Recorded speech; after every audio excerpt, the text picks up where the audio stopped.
Bonjour, je vous présente aujourd'hui une sorte de seitan sans gluten à base de farine de sarrasin. C'est une recette pas compliquée qui va vous donner une pâte assez compacte que vous allez pouvoir utiliser comme du seitan ou comme du tofu, c'est-à-dire vous pourrez la faire frire, l'émietter, la couper en tranches, etc. Je vous propose cette recette suite aux nombreux commentaires et questions que vous m'avez posées concernant la vidéo sur les cubes de sarrasin. La question qui revenait souvent, c'était de savoir si on pouvait réaliser cette recette avec de la farine de sarrasin plutôt qu'à partir des graines de sarrasin comme je l'avais fait. Je me suis enfin lancée et donc je vous présente aujourd'hui la recette. Je vais avoir besoin de farine, d'eau ou bien du bouillon, un reste de soupe, de l'eau de cuisson ou alors de l'eau mixée avec des légumes, ça marche aussi et ça peut apporter un peu de couleur et de goût. Enfin, on n'oublie pas le sel qui va permettre de relever ces dés de sarrasin. À la place du sel, on peut aussi utiliser du bouillon en pâte, comme par exemple celui-ci qu'on trouve en Suisse. Voilà. Ou alors de la pâte de bouillon maison, comme celle-ci, asiatique, que j'ai faite hier et qui là est super relevée. Pour des infos sur ces pâtes de bouillon maison, vous pouvez regarder la vidéo qui apparaît dans le i en haut à droite. Je mets 150 g de farine de sarrasin.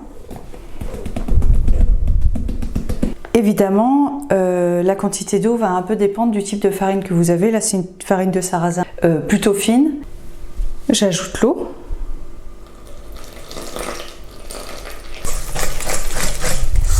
Je rajoute une toute petite cuillère de bouillon. Ces bouillons sont très salés, donc c'est pas la peine d'en mettre trop. Voilà. Je laisse maintenant reposer pour 2 heures à température ambiante. C'est ce que je fais aussi pour les dés de sarrasin à base de grains. La pâte a reposé, je vais maintenant la faire cuire à la vapeur. J'opte pour un bocal comme ça.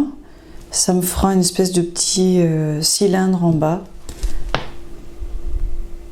Le verre va bien supporter la cuisson à la vapeur, ça ne devrait pas poser de problème. J'huile. Bon, on peut y aller avec le pinceau évidemment.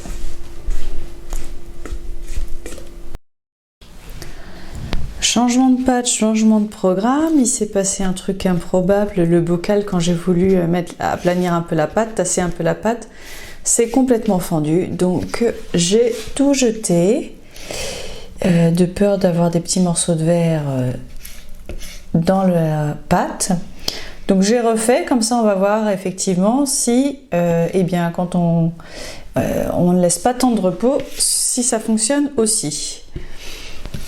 Et puis j'ai plus de grands bocaux, donc j'ai mis dans un petit, j'ai réduit aussi les proportions, j'ai fait 100 g de farine, 100 g d'eau, voilà. Voilà, c'est en faisant ça que j'ai pété l'autre bocal, il était un petit peu fendu. Clac. Et je vais le mettre au four pour le cuire à la vapeur, parce que mon four a une fonction vapeur. On peut aussi utiliser évidemment la cocotte minute ou une casserole standard avec une marguerite à l'intérieur. Le micro-ondes, j'y pense jamais parce que j'en ai pas moi-même. Voici mon petit pot après 20 minutes de cuisson à la vapeur au four. Il faut maintenant bien le laisser refroidir avant de le démouler. Le démoulage se passe sans problème. On a une boule bien compacte qu'on peut facilement couper en tranches, plus ou moins grosses. Alors je les ai fait fines pour voir si ça tenait bien et ça tient bien. On peut aussi émietter et puis faire revenir à la poêle, ça fera quelque chose comme... ça pourra ressembler un peu à de la viande hachée. Si on compare cette recette par rapport à celle réalisée avec des grains de sarrasin, concernant la texture, eh bien elle est plus élastique, voire un petit peu plus caoutchouteuse. Concernant le goût, c'est pareil. Bon, disons que ça dépend de ce qu'on a mis comme arôme à l'intérieur. Évidemment, la pâte est très homogène puisqu'elle est réalisée avec de la farine, tandis que les dés de sarrasin réalisés à base de graines, eux, ont une texture moins homogène, donc peut-être un peu plus, à mon goût en tout cas, un peu plus agréable. Mais voilà, ne vous inquiétez pas, n'hésitez surtout pas à tenter cette recette à base de farine de sarrasin, c'est très bien aussi. En commentaire, n'hésitez pas à me dire dans quelle recette vous avez ensuite utilisé cette préparation. Je serai ravie de vous lire. En attendant une prochaine recette, n'hésitez pas à découvrir toutes mes vidéos sur des recettes à base de sarrasin. Il y en a pas mal. À bientôt!